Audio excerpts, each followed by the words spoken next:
días, Cuernavaca. Buenos días, Morelos. Empieza bien tu día con nosotros. Estamos transmitiendo desde Cuernavaca, Morelos, México, la ciudad de la eterna primavera para todo el mundo. Desde la plataforma en Facebook de radioprimavera.mx. Buenos días, Cuernavaca. Buenos días, Morelos. Comenzamos.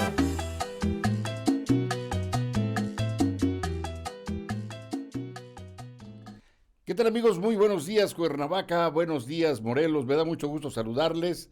Soy Arturo Aguirre y les doy la más cordial de las bienvenidas desde Radio Primavera, aquí en su estudio en Cuernavaca, Morelos, México, la ciudad de la eterna primavera. Y el día de hoy tenemos un tema muy importante que será impartido por el doctor Juan Antonio Siller Camacho, quien es, a su vez, el coordinador académico de este ciclo Recuperando Nuestro Patrimonio Cultural 2021.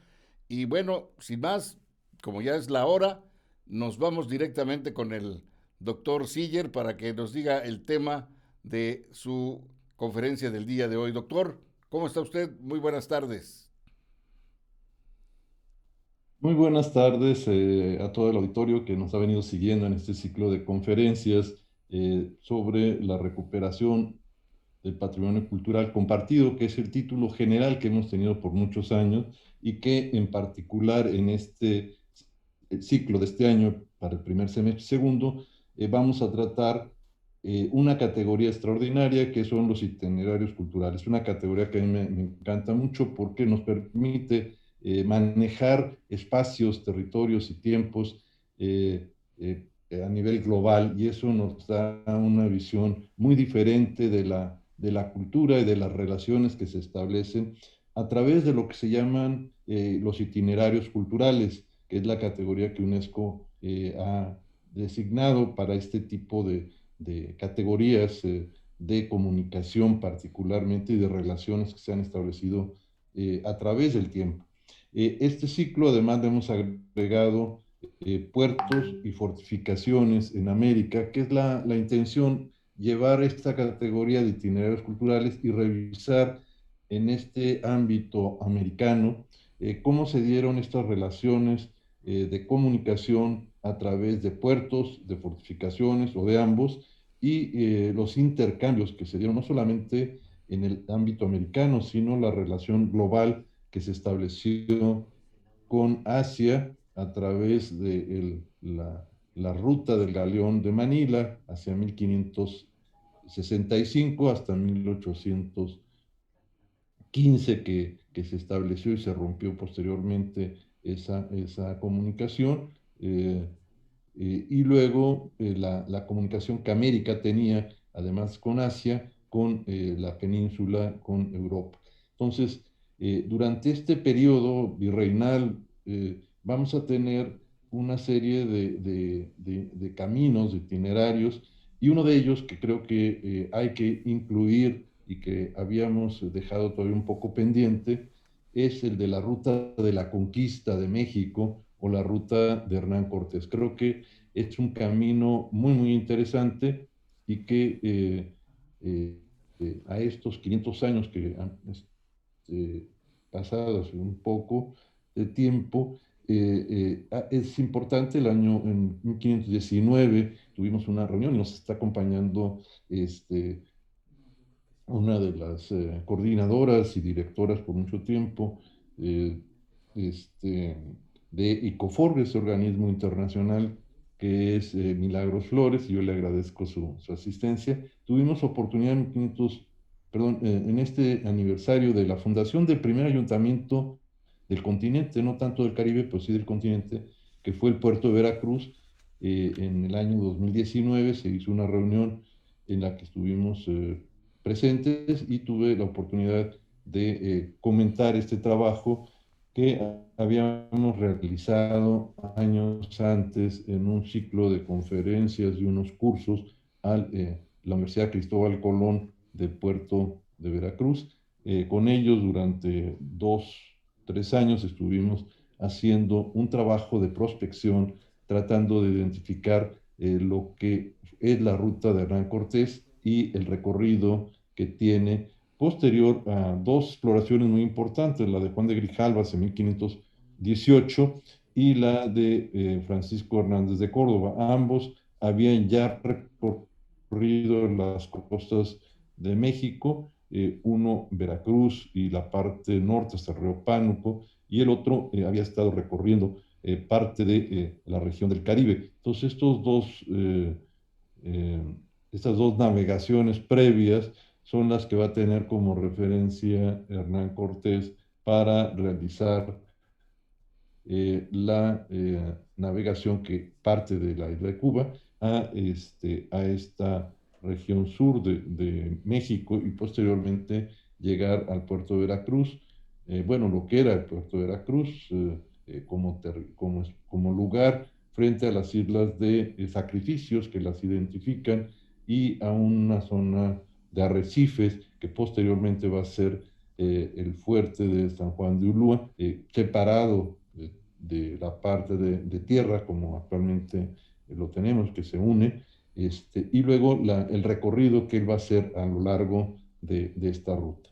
Entonces, yo voy a Doctor, iniciar, si me pueden... si me permite hacer un pequeño acotamiento nada más, decir que Correcto, las fechas más o menos en las que, es decir, que ya había fundadas unas villas en Cuba. La primera de sí, ellas, Nuestra Señora de la Asunción en Baracoa, después Bayamo, luego Trinidad, luego Santi Espíritu, Santiago de Cuba, San Cristóbal de La Habana y Camagüey.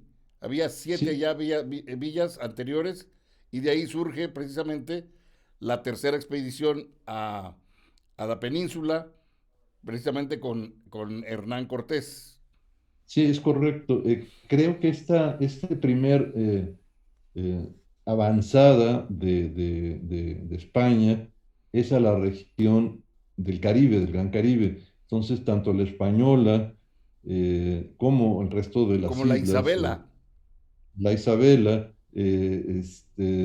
y luego Cuba, pues son los establecimientos en donde desde 1400, final del siglo V, se empiezan a establecer los primeros ingenios, trapiches, se trae la caña, se siembra, y Hernán Cortés estuvo en la Española, él estuvo en ese lugar, después estuvo en Cuba, y desde Cuba es donde organiza esta expedición, un poco clandestina, no le estaban permitiendo hacerla, pero arma el contingente y con la información que ya tenía de estos dos navegantes, Juan de Grijalva y Hernández de Córdoba, conoce cómo llegar hasta el punto de lo que actualmente es Veracruz. Él llega a ese punto y vamos a ver cómo estas ilustraciones, si las quieren ir pasando, por favor, que Vamos con la vemos y que presentación, ustedes tienen de Francisco. fondo, sí, gracias, que tienen de fondo, pues son cómo se veían unos y otros, es decir, los indígenas que informaban a Moctezuma que había personajes en la costa, pues eran dibujados de esa manera, pintados. La que sigue, por favor. Y son muy interesantes estas representaciones de cómo los veían desde tierra a los que estaban en estas naves, eh, en estas embarcaciones, la que sigue, y cómo se veían ambos cuando ya abordaron a estos espacios de barcos, estos grupos indígenas.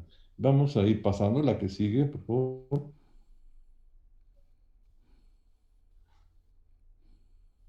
Bien, hacia 1994-97 es que tengo la oportunidad de realizar esta investigación, la primera y después muchos recorridos que estuvimos haciendo en esto que hemos definido la ruta de Hernán Cortés de 1994-97, con la primera maestría de restauración que se hizo por el ICOMOS, sí habíamos tenido un congreso ahí, el primero sobre itinerarios culturales, y a partir de eso nos pidieron un ciclo de conferencias.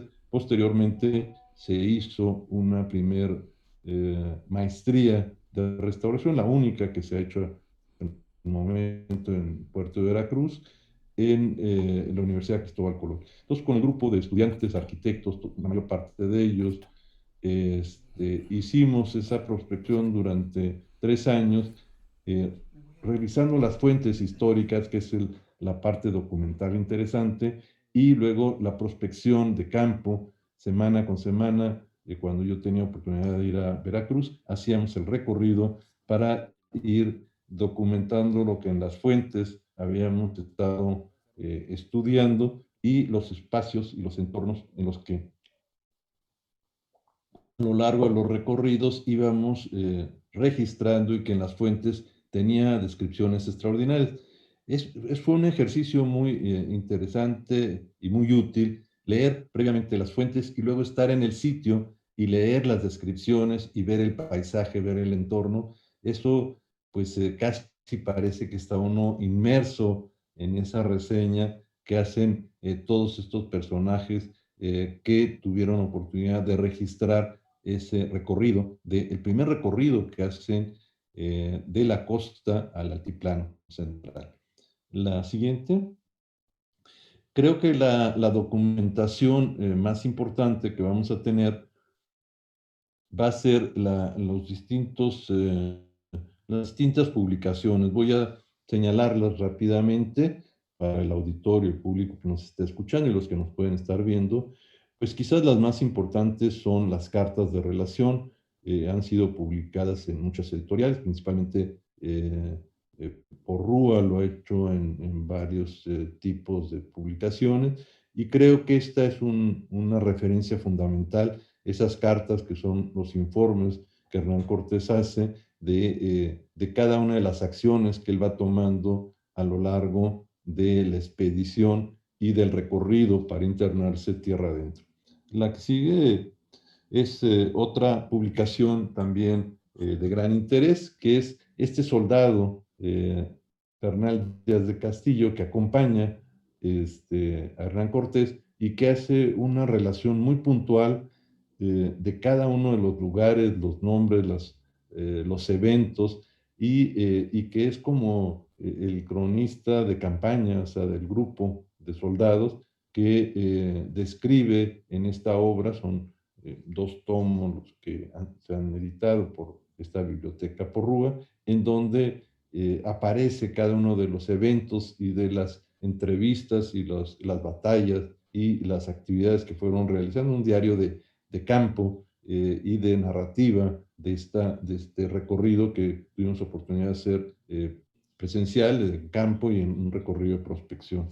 La otra obra que sigue, por favor, es tenemos varias que vamos a pasar rápidamente. Es la obra de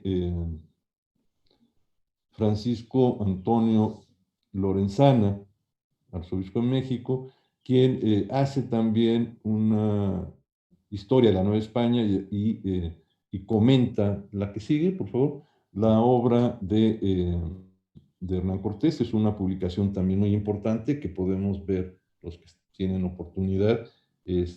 La obra es otra de las que hay que consultar con esta historia del personaje Hernán Cortés y de todos los hechos históricos que se realizaron. La que sigue es otra obra también que yo recomiendo y creo que es la clave, más los cuadernos cortesianos. Es una colección de 5 o 6 libros publicadas eh, por José Luis Martínez, es uno de los estudios más importantes de la obra de Hernán Cortés, y esta en forma de breviario, creo que es muy accesible para todo público. Viene esta historia que José Luis Martínez hace del estudio de Hernán Cortés, de sus cartas y de toda la documentación y de la autobiografía que se hace de este personaje. Entonces creo que esta publicación también es una obra importante de consulta. Otra que también yo recomendaría, si vemos la siguiente imagen, es la de La Ruta de Hernán Cortés, narrada por Fernando Benítez, en lecturas mexicanas. Es una obra también interesante, más historiográfica, es una narrativa de cómo se va avanzando en esta ruta y la descripción de los hechos históricos. Una más que también a mí me gusta mucho siempre recomendar, que es la siguiente portada del libro, que que es la eh, de Miguel León Portilla, quien falleció el año pasado, pero dejó un gran legado también, y es Hernán Cortés y la Mar del Sur. La Mar del Sur era el nombre que tenía el Océano Pacífico, y entonces no solamente la ruta de Hernán Cortés fue al altiplano, él hizo recorridos también a Honduras al, y navegó y mandó también con otros capitanes que él tenía la navegación, la cartografía del Mar del Sur, que era todo este Mar de Cortés, Baja California, y el interés que se tenía para desde la Nueva España poder establecer la navegación a las Filipinas. Entonces, la cartografía que se realiza por Hernán Cortés y estos itinerarios culturales de navegación están perfectamente relatados en esta obra de Miguel León Portilla, Hernán Cortés y La Mar del Sur. La otra obra es un trabajo sencillo que también yo recomiendo, que es un trabajo de un investigador de la universidad del Departamento de Geología o Biología, que es una reseña de la Ciudad de México al puerto de Veracruz. Y es muy interesante porque se narra los distintos ecosistemas que existen desde la costa, la sabana, montañas, altiplano, hasta lo que es la cuenca lacustre, lo que fue. Y creo que este otro recorrido es la ruta no tanto histórica, sino ecológica, es decir, la flora, fauna y el entorno que podemos todavía encontrar y la gran riqueza que esta ruta tiene a lo largo de ese recorrido establecido en el siglo XVI. Y una más que son más sencillas es la otra publicación, es La Ruta de Cortés, Rumbos de la Conquista, son pues más de tipo turístico y de referencia para el que visita esta parte de Veracruz, pues viene en este libro los puntos más importantes que uno puede recorrer por tierra o por costa y que complementan el estudio de esta ruta. Pero creo que la que a mí más me interesa, la que sigue, es esta que tengo aquí en casa, que es una obra extraordinaria de Eulalia Guzmán. Para los morelenses, Eulalia Guzmán, una de las primeras arqueólogas mexicanas, además tuvo una gran participación en el periodo armado de la Revolución Mexicana, ayudaba al paso de municiones y parque, como le llamaban, y además era una de las primeras arqueólogas en México que trabaja en Chalcatzingo y después trabaja en los restos de Cuauhtémoc, en Guerrero, y quizás fue el último trabajo más desafortunado por la ideología que prevalecía de encontrar estos restos. Pero bueno, la investigación que Eulalia Guzmán realiza sobre las relaciones de Hernán Cortés en esta obra es un tomo muy grande, muy amplio, y en él hace con mucha metodología y desde el punto de vista arqueológico e histórico, vemos la siguiente imagen, hace esta comparación. Este libro tiene estas columnas en las que hace una síntesis del itinerario de Hernán Cortés en las obras de él, las de Bernal Díaz del Castillo en otra de las columnas, la tercera, y Francisco López de Gómara en la segunda, y luego la de Lorenzana. Entonces, los relatos que estos tres textos tienen, los cruza de manera horizontal y deja una columna, la quinta, en donde pone observaciones. Entonces, puede ir constatando un poco las referencias a los lugares, a los hechos, a los nombres, a los topónimos de cada uno de los puntos de la ruta. Entonces, creo que esta sería la forma de armar desde una lectura histórica el recorrido previo al trabajo de campo y al recorrido. Entonces, es una obra, vemos la siguiente página, que no es fácil encontrar, yo no sé cómo di con ella, y bueno, la tengo en un lugar muy eh, resguardado en mi biblioteca porque nos permitió hacer el estudio documental y la prospección que después, a través de recorridos semanales, pudimos ir a cada uno de estos puntos y nombres. O sea, ahí pueden ver descripciones de un arroyo, de un pueblo, de la batalla, nombres de algunas ciudades y los nombres antiguos que tenían y cómo han ido cambiando. La siguiente lámina, pues sigue viendo, para los que tienen posibilidad de verlo en imagen, las observaciones hasta la llegada a la Ciudad de México, la entrada por Iztapalapa. Entonces vienen todos los eventos históricos señalados por estos cuatro personajes, estos que ella compara para comparar y compartir las evidencias y las narrativas que cada uno de ellos tuvo.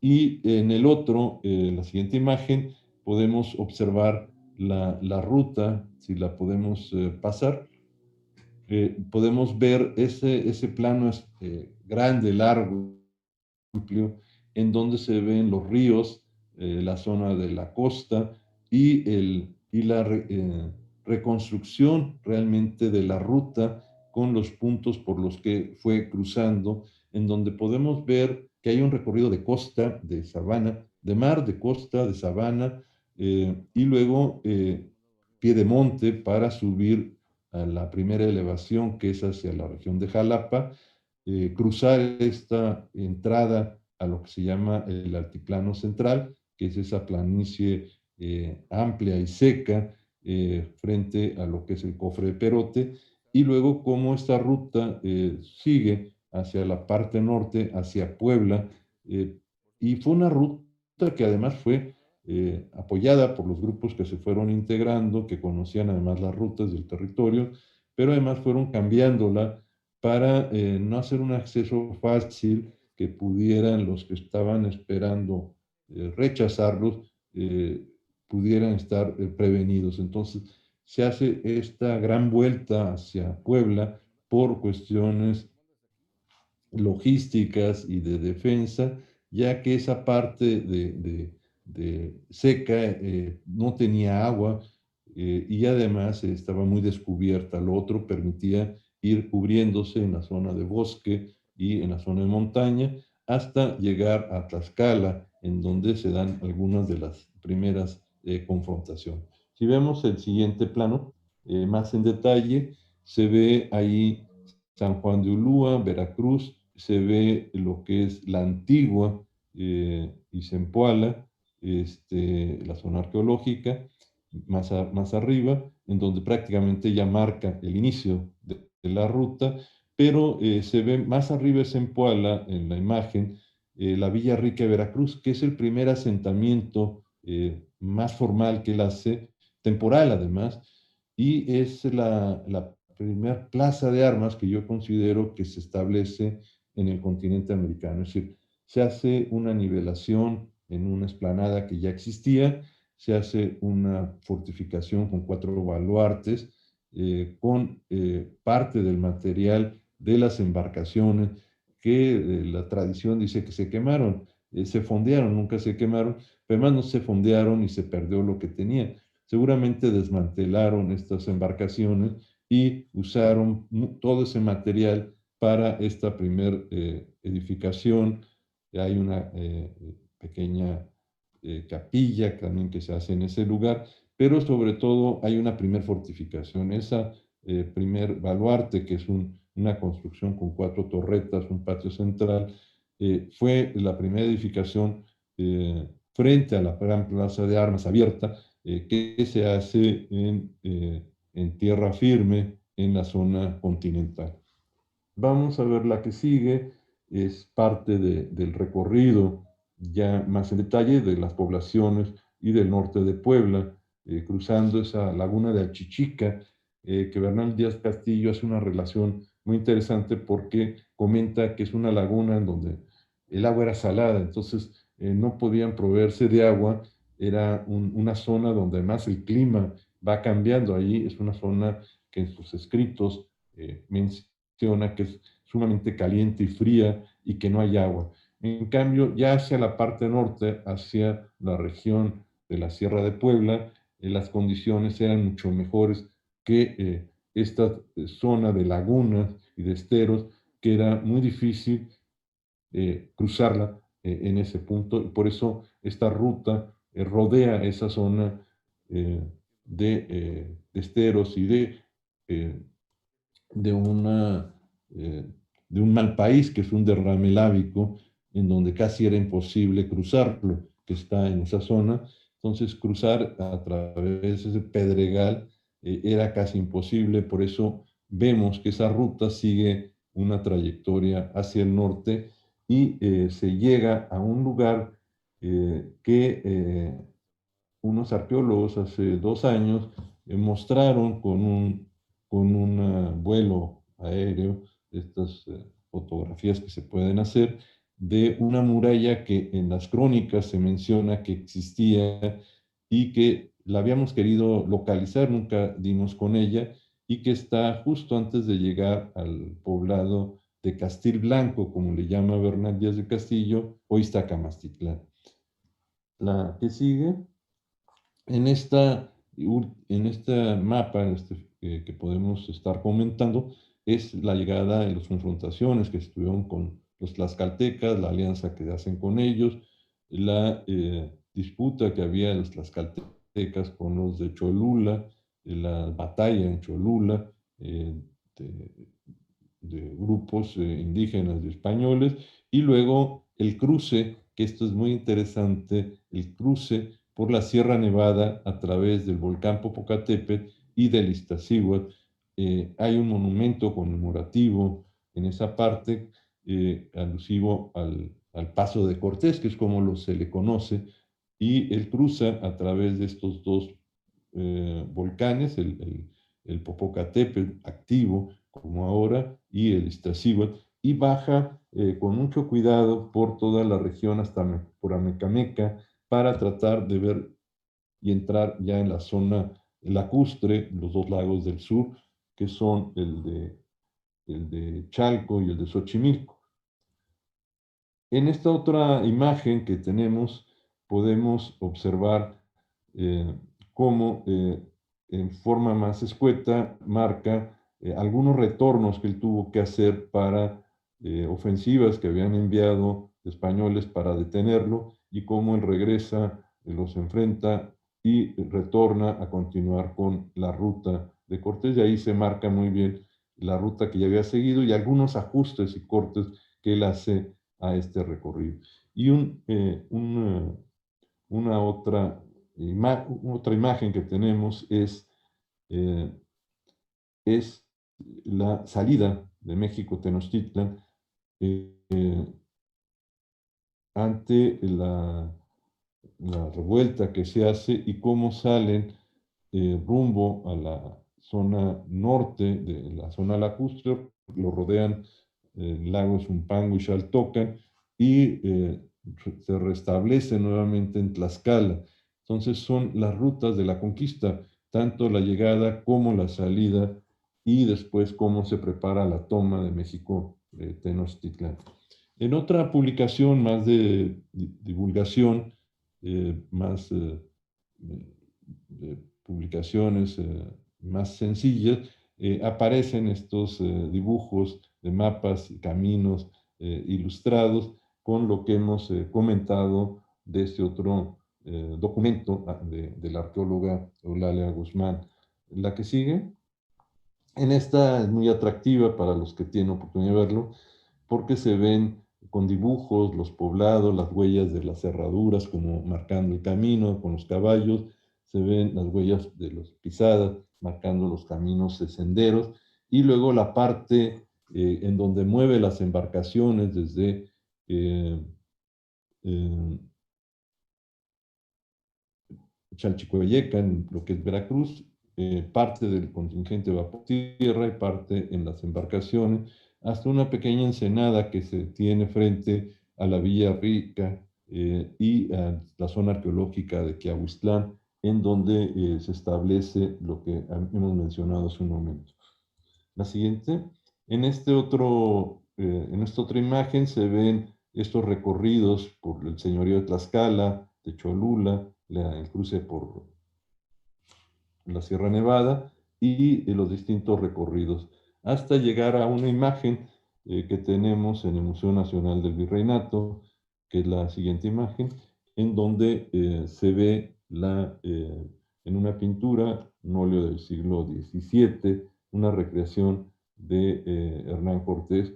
Quizás esta es una de las pinturas que tenemos como referencia de de este personaje, y la otra es una escultura muy bien realizada por Manuel Torsá. Se han hecho varias réplicas, y esa escultura es un vaciado en bronce, es una escultura también de un busto de Hernán Cortés, donde podemos ver al personaje histórico. La siguiente imagen son una recreación que he querido hacer de algunas de estas embarcaciones, cómo eran, qué tipos de barcos eran los que se tenían, la que sigue, y eran todos movidos por vela, tenían gran velamen, y en esa ilustración que vemos a continuación está esta figura de estas embarcaciones. ¿Sí? ¿Me ayudan a pasarla, por favor? Ahí está. Y vamos a ver la que sigue también, en donde los códices y los jeroglíficos también juegan un papel importante. Esta es una ilustración del Códice Vindobonensis, en donde en un jeroglífico se marca la isla de sacrificios, que era donde se realizaban sacrificios, y que es el nombre que le dan los españoles y que Bernal narra. Y este es el topónimo y el glifo que, indígena, que hace referencia a este lugar. La que sigue es una escena de pesca, cómo se marcaba corriente de agua y personajes recogiendo peces y moluscos. Y la que sigue es del mismo códice Vindobonensis, en donde se ve Boca del Río, muy conocida para los que han ido a Veracruz. Ahí se ve lo que son los chalchihuites, la corriente de agua, y un cali, que es el glifo que habla del sitio de Boca del Río. La siguiente es una ilustración de cómo, de Códice Misantla, cómo se veía la costa, el mar, cómo dibujaban a manera prehispánica el oleaje y los chalchihuites o las conchas que hablan del agua y del mar, y una embarcación y unos personajes dialogando. La que sigue es una portada de un libro, que es el encuentro con Quetzalcóatl, el mítico Quetzalcóatl, cómo eran observados en este dibujo desde árboles o desde puntos elevados, y las actividades que los españoles realizaban en la región de la costa. Y la otra es la que ustedes tienen en el escenario, que es esta embarcación con tres personajes, un banderín, las velas, que resulta muy interesante, muy simpática y muy gráfica, de cómo se imaginaban a los eh,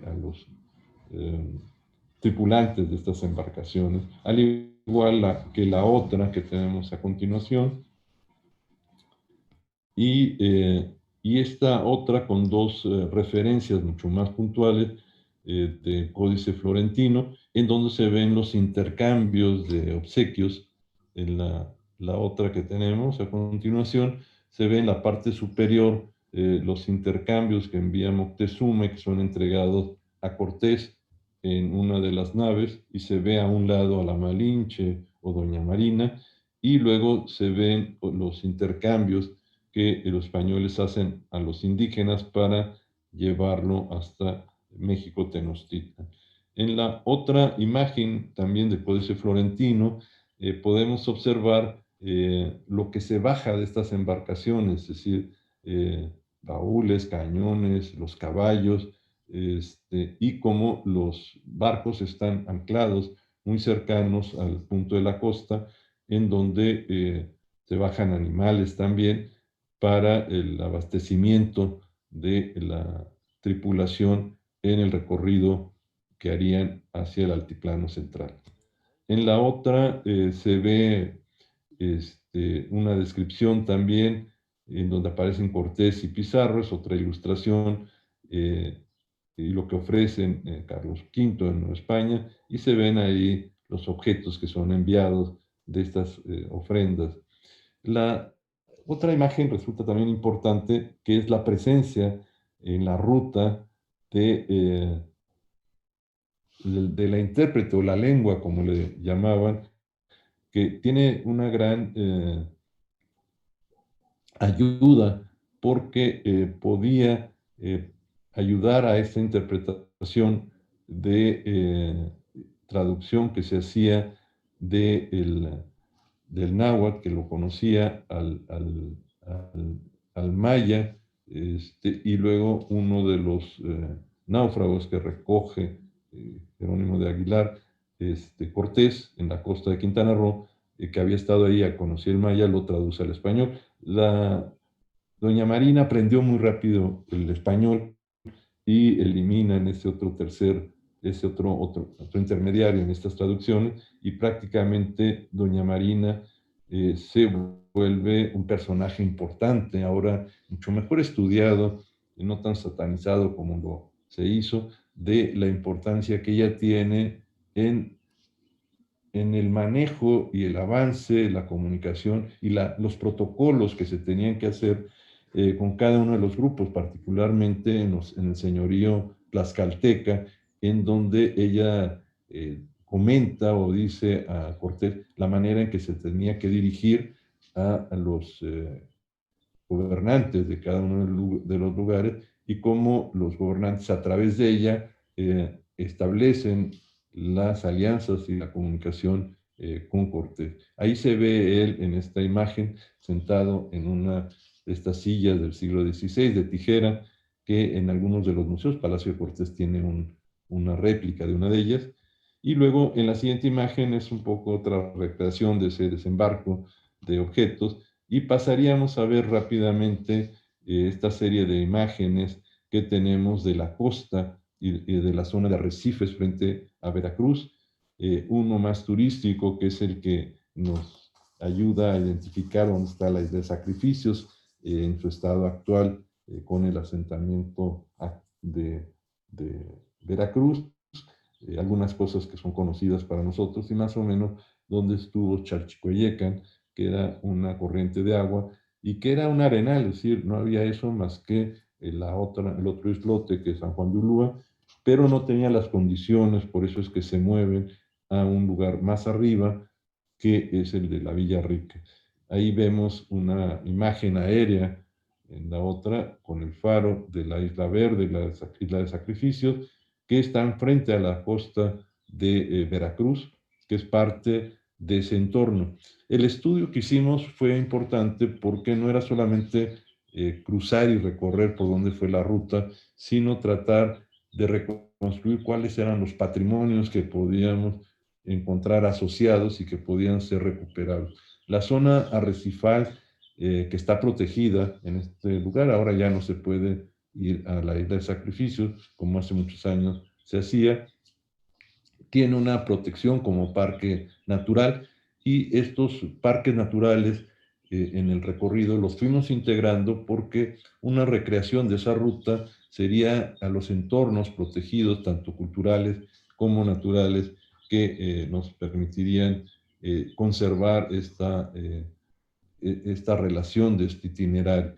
La siguiente es la isla de en medio, es otra de las islas en esta zona de arrecifes, y luego tenemos una imagen del el fuerte de San Juan de Ulúa, hecho ya como una gran fortificación, y el punto más importante en el Golfo de México para el intercambio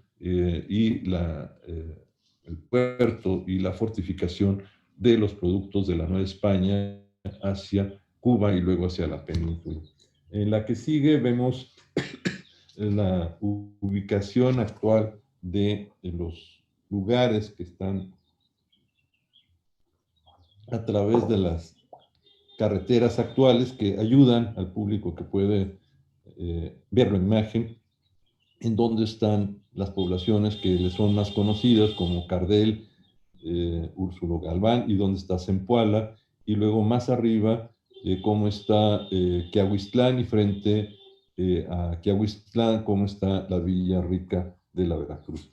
En la que sigue es una imagen ahora con unos ciclones, se ha destruido un poco las edificaciones que se han ido haciendo a lo largo del tiempo, durante el periodo virreinal, de lo que fue esta edificación de Zempoala, de la antigua, perdón, junto a Zempoala. Ahí se ven restos de árboles que se han adherido a los edificios. Algunos de ellos se colapsaron en algunos de estos últimos ciclones y han destruido parte de las estructuras. Ahí se ve una visual de esta playa donde las embarcaciones fueron fondeadas y que van a ser motivo de la próxima charla en la que hemos invitado al arqueólogo Roberto Junco. Él nos va a enviar a uno de los arqueólogos que ha trabajado con él a comentar las exploraciones subacuáticas que se hicieron en este fondeadero para ver algunas cosas que se han rescatado. Se encontró un ancla muy interesante, tendremos oportunidad que la comenten, y lo que es el sitio arqueológico de Quiahuistlán, que es uno de los pocos panteones y espacios con arquitectura funeraria que encontramos en las zonas arqueológicas. Este asentamiento es solamente una necrópolis, es la que sigue, la que sigue es una necrópolis en donde se ven pequeñas edificaciones como maquetas, donde se ven las alfardas, las escaleras, las casitas, y en el interior de estas edificaciones hay urnas funerarias, y es realmente una necrópolis, un espacio funerario frente al mar. Si se fijan, los templos siguen la misma orientación que los templos de las zonas arqueológicas. La orientación a la salida del sol por el mar y la puesta del sol por las escaleras. Entonces, esta recreación de los basamentos y templos lo tienen estas mismas edificaciones de maquetas hechas y conservadas en este sitio frente a en la parte del farallón de un bernal que hay ahí de la Villa Rica. La siguiente es un plano de la ubicación y emplazamiento de la Villa Rica, que es un trabajo arqueológico que hizo personal del Instituto de Antropología e Historia en Veracruz, en el estado, y ahí podemos ver en la imagen de abajo una pequeña capilla, en la plaza de armas, una calera donde se fabricó cal para las mamposterías, y lo que vemos como un reguilete hacia la parte de arriba es la primer fortificación de tierra de la que tenemos noticia. Hay un patio central, 4 torreones, y fue el punto en donde hicieron el primer resguardo, y seguramente la edificación del maderamen fue parte de la embarcación. En la otra imagen podemos ver las calas arqueológicas con su retícula y cómo tenemos las 4 crujías, que son esas galeras grandes con puertas hacia el patio interior, una sola puerta de acceso a la de entrada, unos cuartos en las esquinas, y luego unas torretas que les llaman atarazanas, que están esquinadas y que protegen los flancos de la edificación desde un punto elevado. Yo hice esta siguiente imagen, las calas arqueológicas, en donde a través de una trinchera se pueden ver las exploraciones y la mampostería, la que sigue. Ahí se pueden observar en proporción con la escala que está en el punto. En 1990 fueron estos trabajos, y la otra es un apunte que yo hice a partir de la visita que realicé y de estos dibujos arqueológicos de cómo se podría haber visto en alzado, es decir, un patio central, un solo acceso a ese patio, las crujías comunicadas a lo largo de ella y salidas al patio central, y luego estas torretas que seguramente fueron especies de cubos, como lo fue el Palacio de Cortés, de seguramente un nivel o dos, en donde el flanco de los muros podía estar protegidos, además de la plaza de armas que permitía una defensa con la caballería de este conjunto. Y luego unas cubiertas seguramente muy simples, con enramadas del lugar para proteger y resguardar los espacios interiores. Fue una edificación muy simple y rápida la que se realizó. En la siguiente son los planos, mapas de este dibujo, de este libro de la universidad, en donde se van viendo los distintos nichos ecológicos, hasta llegar en la siguiente imagen a lo que son los centros históricos, que son parte de lo que esta ruta de Hernán Cortés puede darnos actualmente, es decir, los pueblos, los entornos naturales, las zonas protegidas. Es decir, creo que ese itinerario cultural podría recrearse no solamente como la ruta de la conquista, sino la ruta que fue tocada por primeros contactos europeos indígenas, las alianzas que se fueron haciendo y las fundaciones que se hicieron a lo largo de una ruta que se mantuvo a través de Jalapa, que es la otra imagen, y se mantuvo como una feria muy importante, la que se realizaba en Jalapa, que era mucho más sano que la costa, que siempre tuvo muchos problemas de enfermedades y de calor y de huracanes, etcétera. Ahí se ve Coatepec, como hay préstamos culturales también que llegan con la ruta de Cortés, como es la caña de azúcar en distintas zonas de Veracruz, de la costa de Veracruz, donde se hacen las primeras plantaciones, y posteriormente los trapiches e ingenios que Cortés tiene en la Ciudad de México, en Coyoacán, y cómo estos en Morelos se establecen los primeros trapiches en esta región y el cultivo de la caña de azúcar con más de 120 haciendas que hacia el siglo XVII, XVIII y XIX se desarrollaron con un cultivo de caña de azúcar en donde el clima en esta región de Morelos lo permitía. Coatepec va a ser un lugar importante para un préstamo cultural que es el café. El café también es traído y es cultivado como café de altura o de montaña en este lugar. Jico, que es una población, la que sigue, una población también importante que se ha incluido, además de Coatepec, la que sigue es Jico, es una población de gran valor tradicional como pueblos históricos y que nos permite también tener todo ese antecedente de fundación. La siguiente son estos planos y mapas con representaciones como de códice. Estos son mapas ya más recientes, modernos, pero como se recrean las batallas y las huellas de caballos y pisadas de los senderos que marcan que pasaban caballos y pasaban personas. Y luego en la siguiente ilustración vemos cómo a través de porteadores, tamemes con mecapal en la frente, se transportaban y cómo ahí va a caballo, lo encabeza un personaje que seguramente es Hernán Cortés, y luego las batallas en la siguiente imagen entre Zempoala y luego posteriormente en México Tenochtitlan, y en la que sigue podemos observar cómo aparece encabezando la comitiva de Hernán Cortés y Doña Marina, que siempre está a un lado de este personaje, cómo es recibido en la siguiente imagen en los poblados por los grupos indígenas.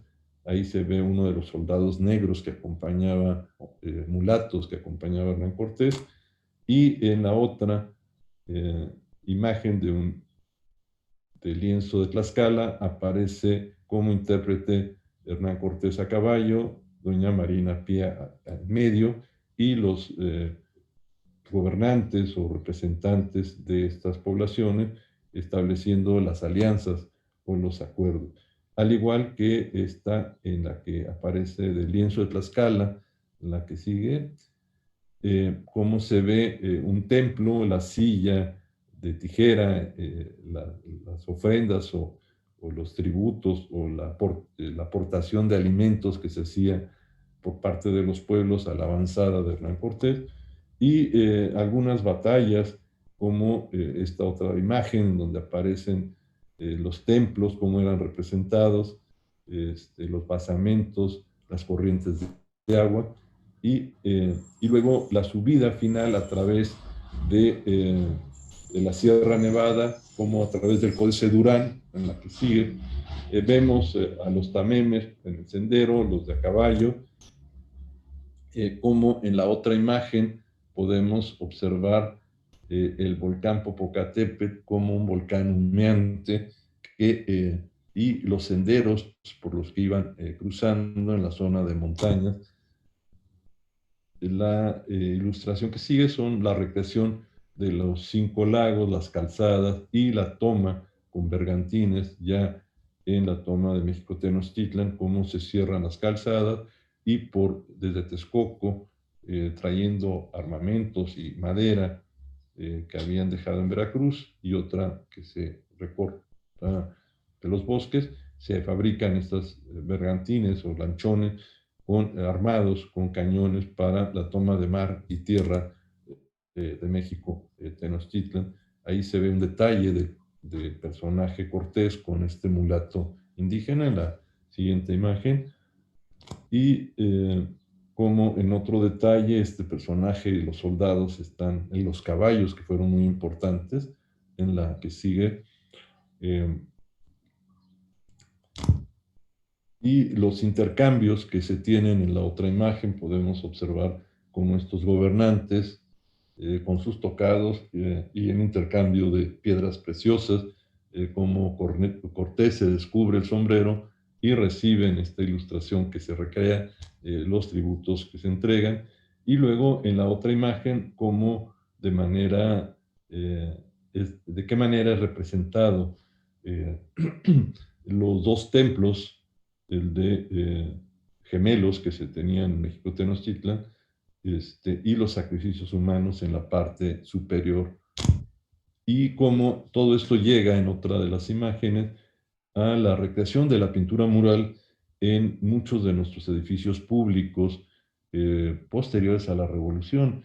El analfabetismo era muy fuerte en México, y había una gran población analfabeta, y eh, el uso de la pintura mural ayudó mucho a recrear escenas históricas. Entonces, esta que vemos, aparece Hernán Cortés desnudo con la Doña Marina, o una representación indígena, y aparece en lo que es la bóveda de este edificio, de muchos de los edificios públicos, por distintos autores. Quizás Siqueiros, David Alfaro Siqueiros, es uno de los que representa más esto. Diego Rivera lo representa en Palacio de Cortés, cómo se toma la ciudad, y luego las batallas y la vida que se hace en las haciendas y en los trapiches.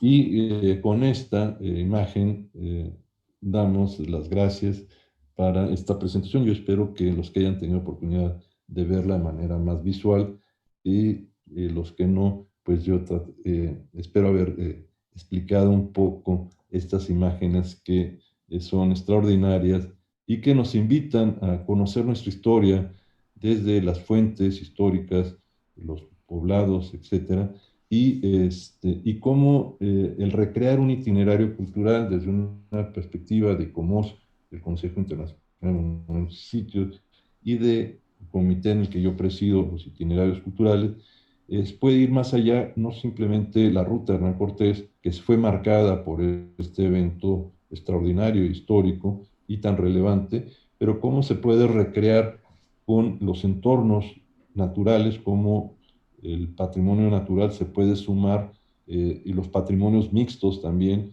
y los patrimonios culturales de los asentamientos y pueblos. Yo creo que es un proyecto interesante el poder recrear esa ruta de contacto. Es el primer contacto que se tiene de una población europea indígena, y todo lo que sucedió desde confrontaciones, alianzas y fundaciones y caminos que permitieron a lo largo de toda la vida virreinal establecer ese flujo de ideas, comercios, y y actividades en lo que va a ser esos caminos reales de tierra y los caminos de agua en mar.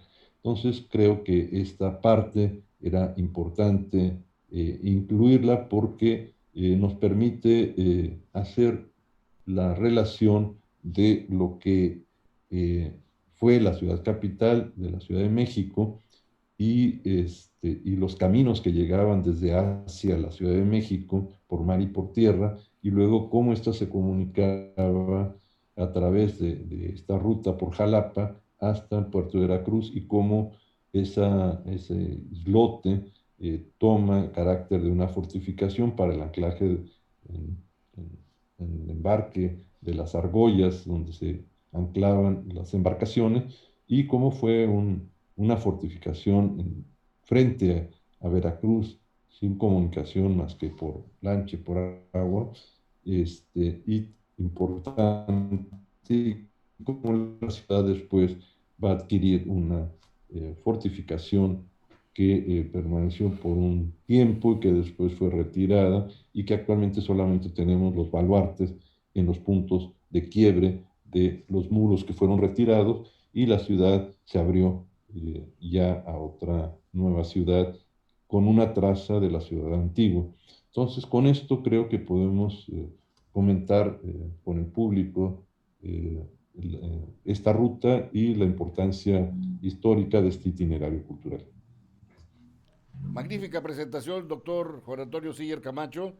Y para todos nuestros amigos que nos siguen, pues después de esta itinerario cultural, un itinerario que comenzó precisamente allá en Santiago de Cuba, se habla de la expedición, la tercera expedición a la península de Yucatán, y bueno, después de haberse realizado en todo lo que fue a terminar con los 500, bueno, iniciando lo que son ahora 500 años de mestizaje, doctor.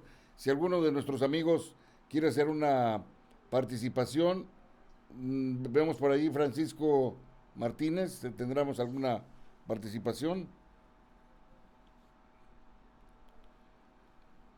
¿Alguien quiere participar, amigos, compañeros? ¿O quedó muy claro la, la participación del doctor? Que además, bellamente ilustrada la presentación, doctor.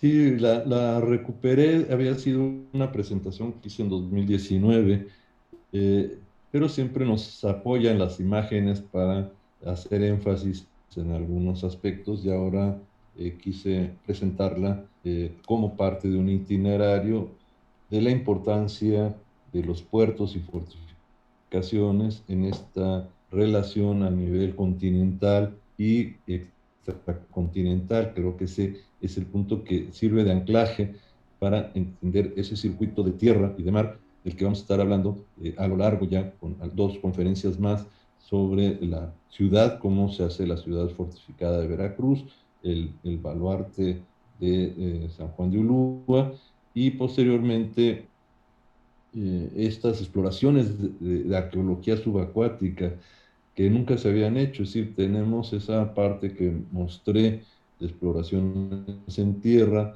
pero los últimos 2 años se han hecho sondeos con nuevos equipos de rastreo subacuático y se han encontrado datos muy importantes, entre ellos esta ancla que tendremos oportunidad de escuchar en la próxima conferencia por colegas y amigos del Departamento de la Subdirección de Arqueología Subacuática que aceptaron venir al programa, lo han hecho en otras ocasiones. Entonces vamos a sumar algo de arqueología subacuática reciente, Mm.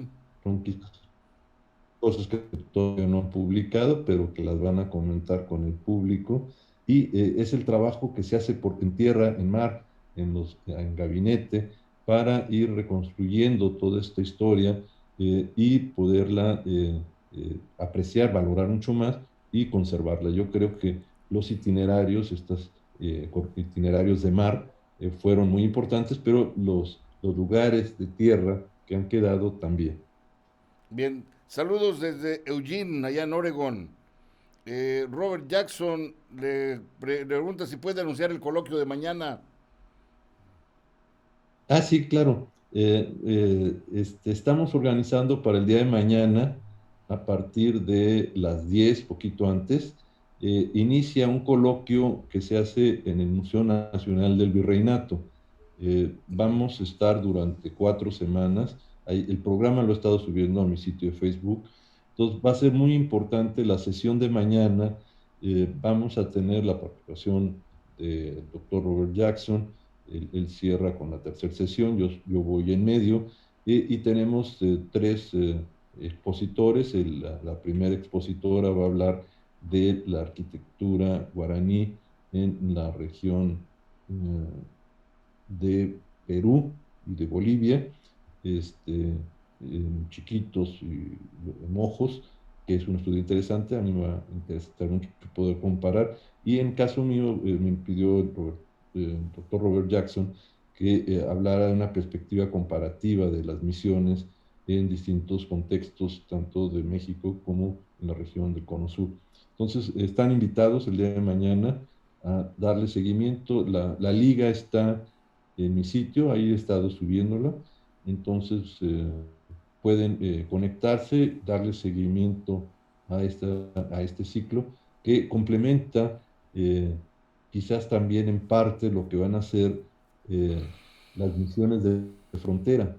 Es decir, lo que hemos hablado de fortificaciones, bueno, las misiones de frontera que tenemos en la parte sur van a jugar también ese papel entre la selva amazónica y el territorio español en la frontera con Portugal, con ese papel de fundar asentamientos y hacer el resguardo de frontera con asentamientos. Y creo que el ciclo va a ser muy, muy completo. Creo que ayudaría mucho que lo siguieran en estas 4 semanas y se sumaran al ciclo que tenemos los días miércoles. Bien, doctor. La doctora Milagros Flores Román, saludos desde Puerto Rico.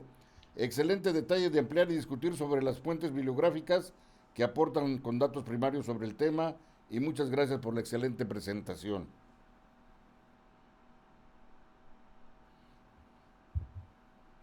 Es la única participación que tenemos. Lo demás ha quedado muy bien explicado, doctor.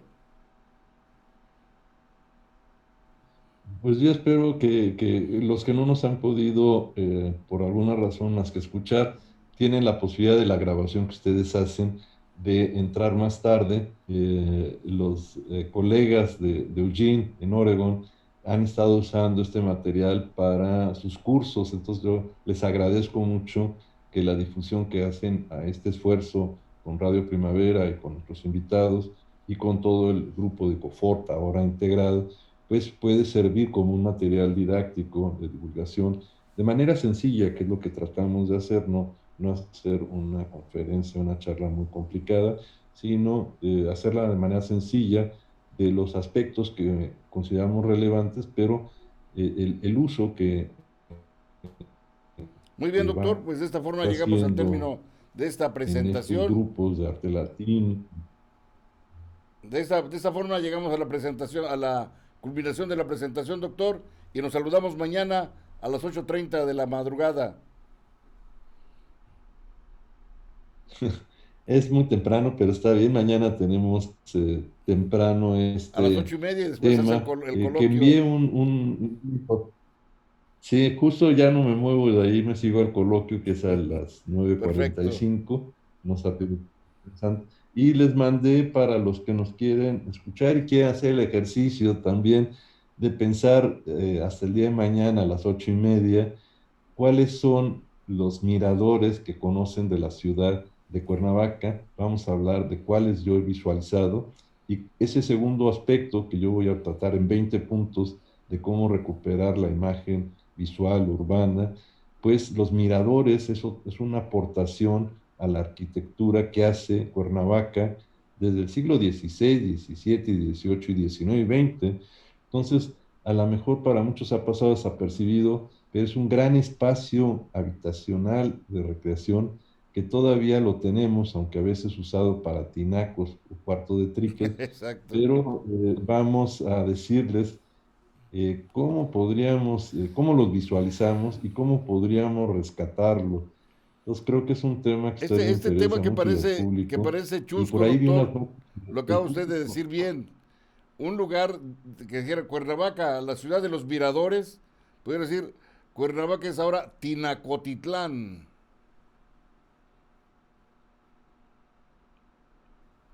por los tinacos. Yo voy a hacer una propuesta mañana, porque creo que ahora con este retorno y sano retorno que esperemos sea paulatino y ordenado y responsable, quiero decir, no voy a donde podíamos subir a tener una conversación, tomar un café, etcétera. Yo creo que no se han aprovechado las perspectivas visuales que se tienen, y ahí estoy viendo esta imagen, cómo eran mirados desde la costa estos marineros, cómo ellos sorprendidos estaban viendo el paisaje en el otro lado. Entonces, mirar es importante y saber mirar Claro, es mucho más, ¿no? exacto. Muy bien, doctor. Muchas gracias. Aquí está. Muchas gracias. Nos vemos mañana. Muchas gracias y hasta mañana. Hasta luego a todos nuestros amigos que nos siguieron por Facebook Live en Radio Primavera Cuernavaca. Hasta la próxima semana. Ya nos vamos, pero recuerda, estás en radioprimavera.mx. Buenos días, Cuernavaca. Buenos días, Morelos.